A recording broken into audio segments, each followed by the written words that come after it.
I'm still shaking as I write this. Yesterday morning started like any other Sunday. My boyfriend Robbie, 25M, left for his morning shift at the auto shop where he works as a mechanic, and I, 25F, planned to spend my day off doing some Christmas preparation. Robbie and I have been together for 3 years and living together for the past year in a small but cozy apartment near downtown. I should probably provide some background about us. I met Robbie through my younger sister Sydney, 23F, at a friend's party. Sydney and Robbie went to the same high school and had stayed friends over the years. When Sydney introduced us, Robbie was immediately different from any guy I had dated before. He was kind, attentive, and genuinely interested in getting to know me. Our relationship progressed naturally, and within 6 months, we were officially a couple. Sydney was thrilled about our relationship. She often joked about how she was the best wingwoman ever and deserved credit for our happiness. We spent a lot of time together, the three of us, since Sydney and I have always been extremely close. After losing our parents in a tragic car accident 5 years ago, Sydney was all the family I had left. I practically raised her through her last years of high school while juggling college and a part-time job myself. Robbie was incredibly supportive during the tough times. He understood our close bond and never complained when Sydney would show up unannounced or when I had to cancel plans to help her with something. He became like family to us both. We even started talking about marriage recently, looking at rings online and discussing our future together. Yesterday morning, everything seemed normal. Robbie gave me a kiss goodbye before leaving for work at 7 a.m. He seemed his usual self, maybe a bit distracted but nothing unusual. I had planned to make Christmas cookies since Sydney was supposed to come over later to help decorate them. We do this every year, it's one of our sister traditions that we've maintained since our mom passed. I started my day by gathering ingredients for the cookie dough. While measuring out flour and sugar, I noticed our laundry basket was overflowing. I decided to multitask, mixing dough and doing laundry simultaneously. I spent the morning going back and forth between the kitchen and laundry room, mixing ingredients during the wash cycles and transferring loads between batches of dough. Sydney stopped by around noon as planned. She seemed a bit rushed and only stayed for about an hour, saying she had to get to work. I didn't think much of it at the time. She often picks up extra shifts at the cafe where she works. She saw me mixing dough and doing laundry, even joked about how domestic I was being. Everything was normal until last night when Robbie came home from work. I had already gone to bed since I had an early morning shift the next day. I was startled awake by Robbie roughly shaking my shoulder. At first, in my confused state, I thought something terrible had happened, maybe another accident like the one that took our parents. But then Robbie started yelling about how he had caught me cheating. I sat up, completely disoriented, thinking I must be having a nightmare.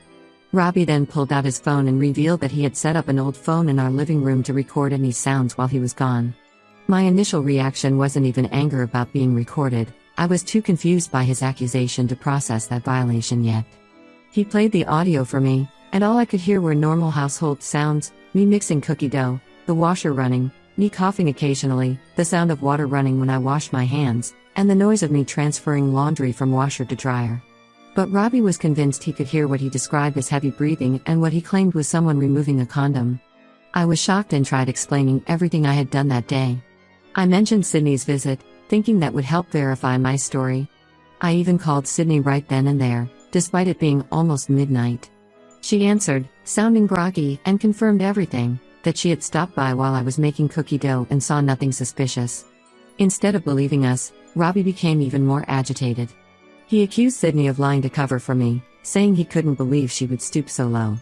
He grabbed my phone and started going through it, finding nothing suspicious because there was nothing to find.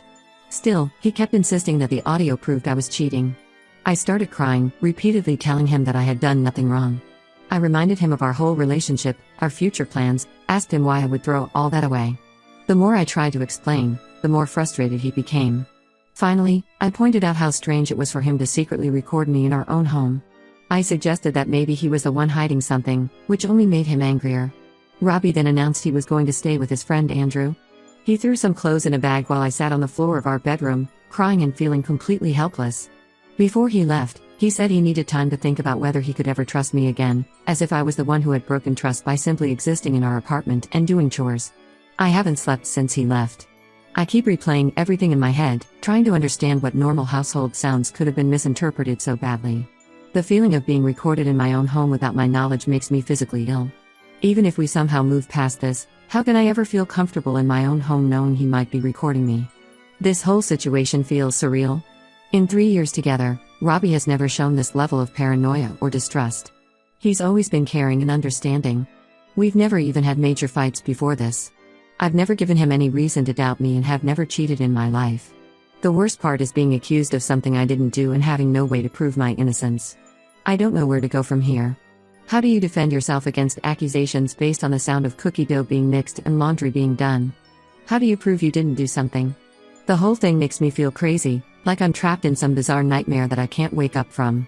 Update 1: It has been a week since Robbie stormed out after accusing me of cheating. The past 7 days have been a blur of sleepless nights and constant anxiety.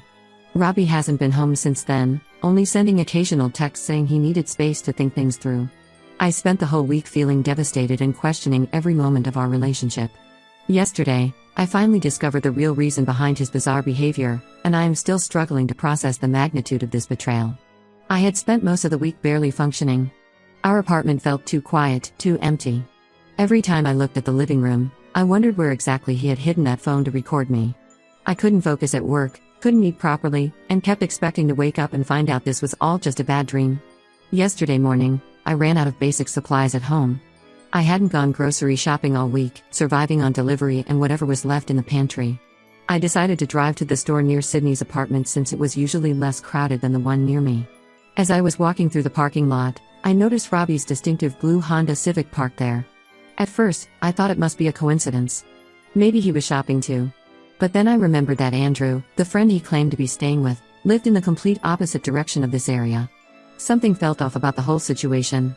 After everything that had happened, I decided to trust my gut and check on Sydney. I still had the spare key Sydney gave me for emergencies after our parents died. We had always kept spare keys to each other's places, just in case. As I approached her apartment door, I could hear familiar voices inside. My heart started racing as I recognized both Robbie and Sydney's voices, though I couldn't make out what they were saying. With shaking hands, I inserted the key and opened the door. The scene that greeted me felt like another punch to my already bruised heart. Robbie and Sydney were on her couch, clearly caught in an intimate moment. They jumped apart when they saw me, but it was too late. Everything suddenly made horrible, painful sense. Sydney started crying immediately, mascara running down her face as she kept saying she could explain everything. Robbie just sat there looking guilty, his shirt wrinkled and his hair messy. Through her tears, Sydney admitted they had been seeing each other behind my back for the past 6 months.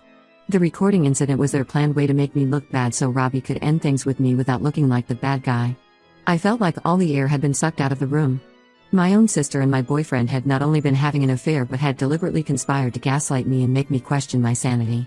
Sydney went on to explain between sobs that she and Robbie had reconnected at a party 6 months ago when I was away visiting our aunt. What started as innocent catching up led to drinks, which led to more. They started meeting secretly after that, unable or unwilling to stop despite knowing how wrong it was. The worst part was learning that the whole cookie baking day had been orchestrated. Sydney had suggested I make Christmas cookies that Sunday, knowing Robbie would set up the recording.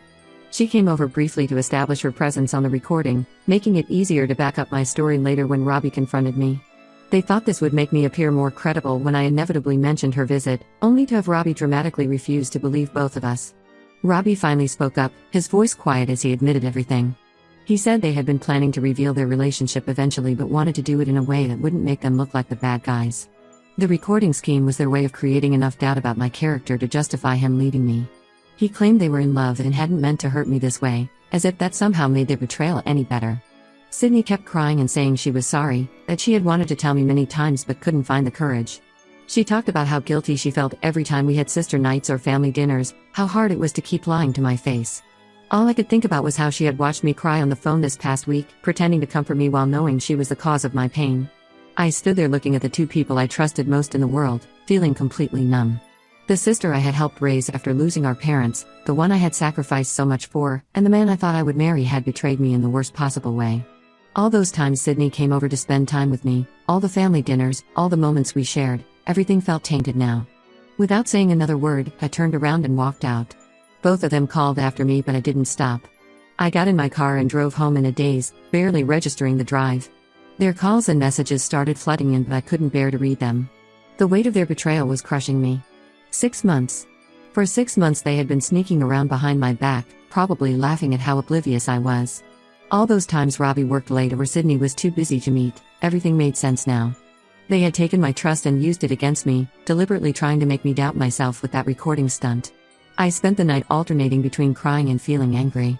The two people who were supposed to love and protect me had conspired to not just betray me, but to deliberately make me question my own sanity. I don't know how to move forward from this level of betrayal. Update 2: After finding out about their betrayal, I spent the next few days in a fog of grief and anger. I called in sick to work for a week, barely eating or sleeping. Their messages kept coming from different numbers and email addresses, but I deleted them all without reading. Yesterday, I finally snapped out of it and decided to take action. I texted Robbie telling him he had 2 hours to come get his stuff from our apartment or I would throw it all out. He tried calling immediately, but I had already blocked him everywhere except email, which I kept open only for necessary communication about moving his things and breaking our lease. Robbie showed up within an hour, without Sydney. I had already packed all his things in garbage bags and boxes, placing them in the hallway outside our apartment. I threw away all the small items and toiletries. If he wanted new toothpaste, he could buy it himself. When he tried to come inside to talk, saying we needed to discuss things properly, I refused to open the door. Through the door, he kept saying he wanted to explain everything and that he still cared about me. I stayed inside and watched through the security camera as he loaded his things into his car. His friend Andrew came to help him carry the bigger items. I heard Andrew asking him what had happened, and Robbie just said I had overreacted about something. The audacity of that lie made my blood boil. I wanted to open the door and tell Andrew exactly what kind of person his friend was, but I stayed quiet. It wasn't worth the energy. After they left, I did a thorough search of the apartment to make sure I hadn't missed anything belonging to him. That's when I found another recording device hidden behind some books in our bedroom. The anger that surged through me in that moment was overwhelming. Not only had he recorded the living room, but he had also invaded my privacy in our bedroom. I smashed the device and threw it in the dumpster along with some photos of Robbie I found while cleaning. Sydney has been bombarding me with messages from different numbers since I blocked her original one. She even got our aunt involved, who called to tell me that Sydney was extremely sorry and devastated. I told our aunt everything that had happened, including how they had planned to make me look crazy with the recording. Our aunt was shocked and stopped defending Sydney immediately. The hardest part was deleting all the photos from my phone. 3 years of memories, family gatherings, holidays, and trips, all tainted now by their betrayal. I found myself looking at old pictures of Sydney and me from before all this, back when she was just my little sister who I thought would always have my back. The photos of us as kids, her high school graduation where I sat in the front row cheering her on, all the Christmas cookie baking sessions, those hurt the most to delete. I changed the locks on my apartment door even though Robbie had returned his key. I couldn't shake the feeling that he might have made copies, especially after finding that second recording device. I also canceled our shared Netflix and Spotify accounts that I had been paying for. It was petty, but it felt good to cut every single tie. Some mutual friends reached out after hearing what happened. Most were supportive, but a few suggested I should at least hear them out because they seemed genuinely sorry. One friend even said that sometimes people can't help who they fall in love with. I blocked those friends too. Anyone who thought I should give a second chance to people who deliberately tried to gaslight me wasn't really my friend. Last night, I got an email from Robbie saying he had left some important work documents in the apartment. I knew this was just another attempt to see me. I replied telling him that I had thoroughly checked the apartment and thrown out anything I found. If he really had left something important, it was in the dumpster now with the smashed recording device. He hasn't responded. There's a strange sense of peace that comes with cutting toxic people out of your life, even if those people were once the closest to you. Every time I feel a moment of weakness or sadness, I remember how they plotted and schemed to make me question my own sanity. That's all I need to stay strong in my decision. Update 3: It has been 3 months since I cut both Robbie and Sydney out of my life. A lot has changed since then. I moved to a different apartment in another part of town last month. I couldn't stay in the old place where every corner reminded me of their betrayal. The new apartment is smaller, but it feels like a fresh start. Last week, Sydney tried to ambush me at my workplace. I was walking to my car after finishing my evening shift when I saw her waiting in the parking lot. She looked thinner than I remembered, with dark circles under her eyes. She started walking towards me, crying and saying she missed me, that she needed her big sister back.